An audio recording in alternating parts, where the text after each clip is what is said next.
don't have a watch review for you today. I have one in the works. I'm just going to do some window shopping with you. Ferrer and Christopher Ward have been on a tear recently. They released a bunch of new watches. They all have something in common. So I figured I'd just comment on them, give you my thoughts on them. So Ferrer released a new 36mm version of this watch, which is the three-hander series. And then Christopher Ward released three new colors in their 36mm Sealander collection. And I just have some thoughts about them. I thought I'd show you the new colors, compare them. I did a little bit of research into a new movement that Ferrer is using. So hopefully it won't be too long. Hopefully it'll be interesting. And then, of course, stay tuned for what will probably be a three-way review between this watch and two Seiko Alpinists that I have. All right, Calvin, what watch are you wearing? Show the camera. There you go. That is a Vostok Komandierski. Can you say Vostok Komandierski? Vostok Komandierski. Yep. There you go. There you go. Yeah. Very nice. And what does the watch band do? Glow. It glows in the dark. That's pretty cool. Bye-bye. All right, let's get to it. I'm going to try out my my new method here. I apologize if my voice is a bit weird. I'm getting over some sort of cold type thing. So I find this really interesting. If you go to the Christopher Ward website, so the C65 Dune, which I think is replacing the Sandhurst in the same way that the Aquitaine was replacing the other C65 divers. But if you go to the front page, you get the new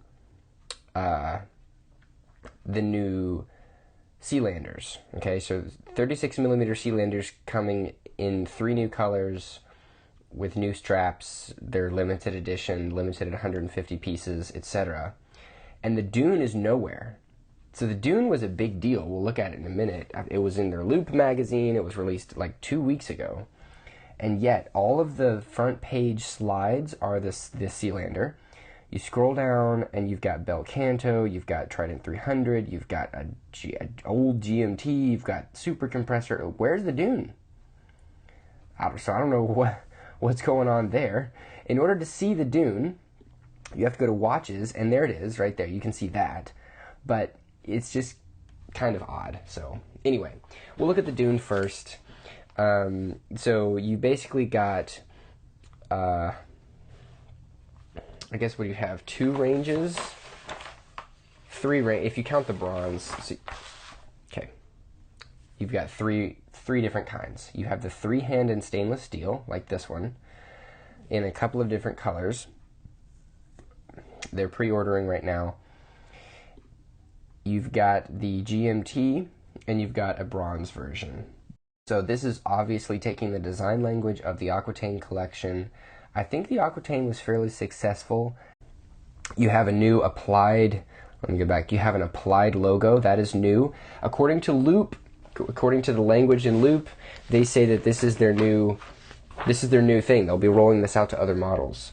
So it says, Dune represents a new first for Christopher Ward. It introduces an applied rather than printed twin flags logo.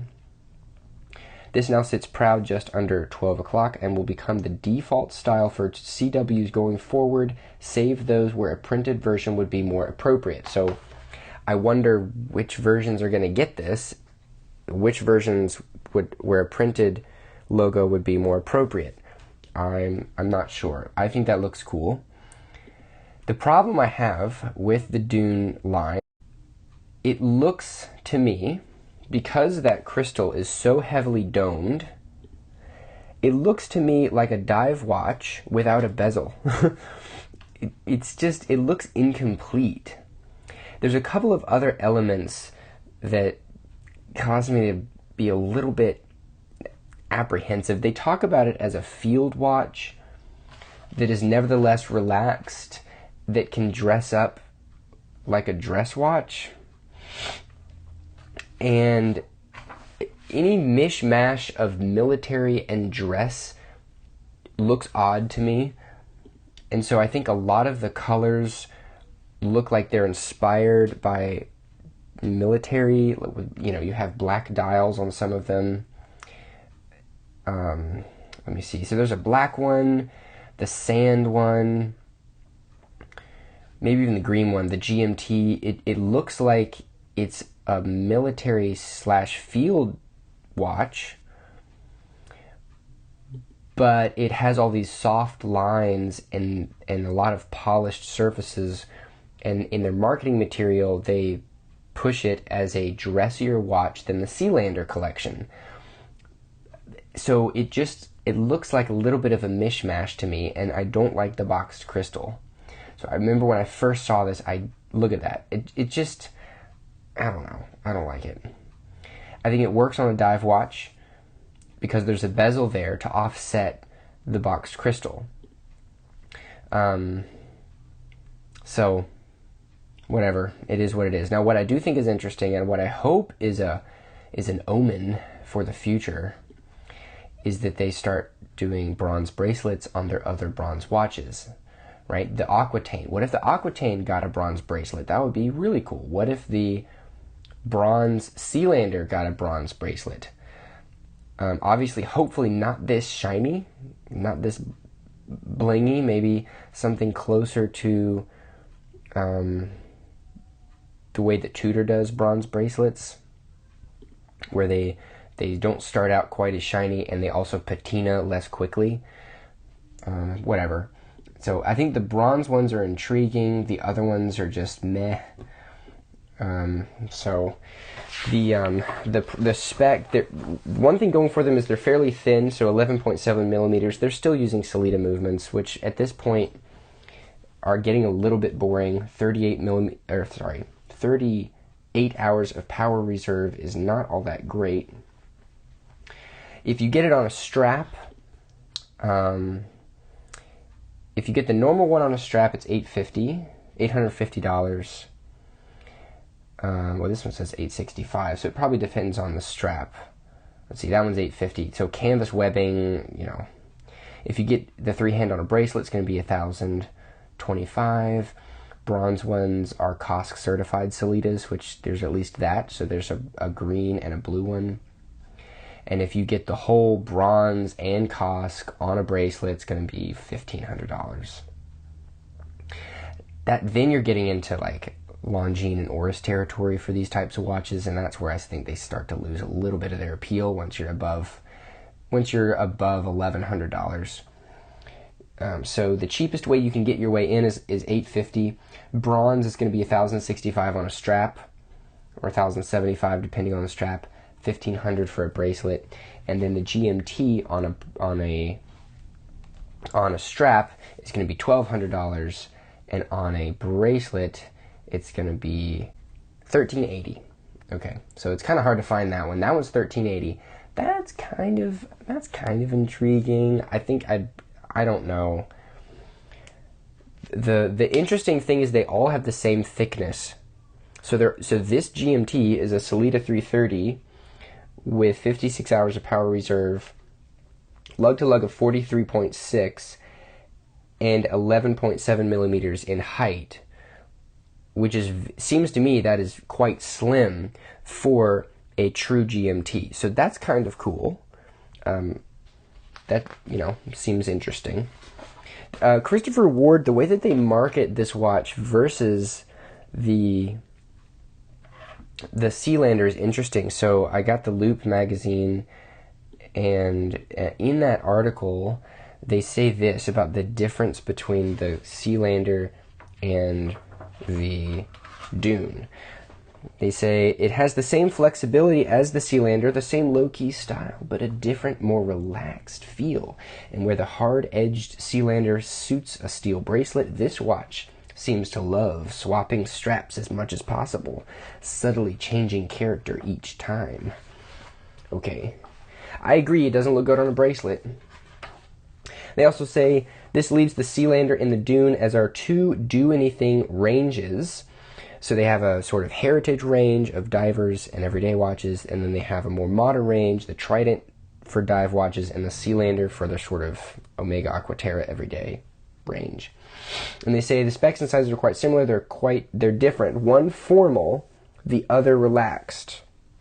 And where the Sealander is unabashed in its modernity, Dune is chilled in its timelessness. What we have here, then, is a versatile watch for weekends and downtime that's happy to dress up for the week rather than the other way around. So if they think the Dune is happy to dress up for the week rather than the other way around, what does that mean about the Sealander range? Happy to dress up for the week? So does that mean they think the Dune is more formal? I don't know. I mean, you tell me. Because it seems like the Sealander is much more of a tool watch. It's much more modern, chiseled, less polished, and this one is supposed to be dressier, which is why I find it a conflicting design language to put a sort of ethos of military style in terms of the colors and the dial itself. So it just looks like a mishmash. I'm not very impressed. Okay, so then after that, like 2 weeks later, they released new Sealanders. Now this is interesting because I just bought a 36mm Sealander in Lucerne Blue, and I really am enjoying it. And so I think this is interesting. I think that these watches are marketed towards women more intentionally than other watches. Not to say that men can't wear these. I mean, I'm looking at these. I think they look good. I would happily wear any one of these colors. And I remember looking at the Lucerne, the limited editions of the Sealander. They came out in 39 and 36, and they had these bold colors that were very modern. They were very sort of modern art-esque. Very bold, very flat, very matte. Right? Nothing old-fashioned or traditional or heritage about them. They were, and it fits the sort of case shape of the Sealander, so much so that the Sealander in these more muted colors that are more classic may even look a little odd. I'll leave that up to you. I'm glad that it comes with the straps look good. But what do you think about this? I mean, I think people have been wondering whether purple is going to be the new it color for watches, taking over from green. But I was looking at my Lucerne Blue watch and I thought to myself, man, if this dial had some texture, kind of like a Baby Alpinist, like the blue, I have a blue Baby Alpinist that has this rich, deep textured blue to it. If they did that for the dial of a Sealander, kind of like an Omega Aquaterra, where there's some variety in patterns that you get, then that would just be fantastic. So they have an Oxygen Silver, a Viridian Silver, and a Foxglove Silver. I'm not sure which one I like the least, or you could say the most. But I like this. There's more options for people with smaller wrists, whether you're a man or a woman. Small wrists unite. I'm glad they're moving in this direction. This is a sort of confirmation of the trend. That it's permanent enough of a trend for major watchmakers to start releasing more small watches, because they're not the only ones. So Farah did the same thing. If you go to the front page of their website, they released, let me change it to dollars. They released an entirely new size in their ThreeHand series, right? So I have the ThreeHand. I did a review on the 39mm version, the one with the white lacquer dial. You can go check that out on my YouTube channel. But Farah has they're leaning into this small trend. I remember talking to an industry insider, I can't remember who it was, on YouTube, who told me that this was going to happen. They said that they knew somebody who was at Fairer, and they told them, we have a 36mm three-hander in the works. And this was like a year ago. They've released a new movement. Okay, so this is a, if I'm pronouncing this right, a Lejeune Perret, what is it? G101. Okay, so you can see it there, beating at 28.8, same as a Sellita, same as a Miota 9 series, same as a ETA 2824, but it has 68-hour power reserve, which is quite significant. If you do some research on Caliber Corner, they're saying that they're rating the lower ones for plus or minus 12 seconds, tested at 3 positions, and then the higher ones at plus or minus 7 seconds, tested at 4 positions, with maximum of 20, and 30. I think that's around what a Sellita would get. It's got like one less jewel or something. It looks like it's a newer movement. It's not in very many watches. It's in a Zelos Spearfish, and it's in an Anordain Model 2. Let me see, Model 1. So it doesn't have the same track record. So we'll just have to see how these movements are. But this is what I think micro brands need to start doing, is they need to start putting something other, these higher end micro brands like Fair, like Christopher Ward, put a higher end movement that has more power reserve. It is annoying to set my watch down for a day or two and then it die. Whereas I have two Alpinists, and they will go for, what will they give, 70 hours? So I can set them down for 2 or 3 days. And that's very nice when you switch watches every once in a while. So there you can see the other colors. I don't care for the Erebus. I like the Resolute, of course. I like the Discovery. I don't know what I think about the Sorbet. The other issue that I see, you can see them go through the different colors, but it looks, they have 20mm lug widths, and I really don't like that. I think that's too big. It's too broad-shouldered. This is a classy watch, and so I don't think that this style of watch fits. The Lejeune Perret is owned by Citizen, and I've heard it compared to the Miota 9000 series. So I think they're all very close to one another. So the 9000 is very similar to the ETA and the Sellita, and so this is similar to all of them. And so, we'll see. As far as the lug width, if you see some pictures, let me see if I can scroll down, of it on different size wrists, it just looks like there's too much strap. The lugs are too far apart. It seems like this should have been a 19 or an 18. I know that 19 is annoying, and 18 may have been too skinny here, but I think 19 probably would have been the right move, and it would have looked good. If you look at this watch in the 38, or what is it, 39, then I think it looks much better with the 20mm lug width. So there are the watches with 20mm lug widths, and there they all are, and they're, I think, 39.5. Let me check. Yeah, we're 39.5. Why didn't they just come out with a 38? 39.5 seems like it's fine. It's not too big, but I don't think they would have lost much in terms of wrist presence if they did 38, and then they could have made the lug to lug even shorter and would have worked.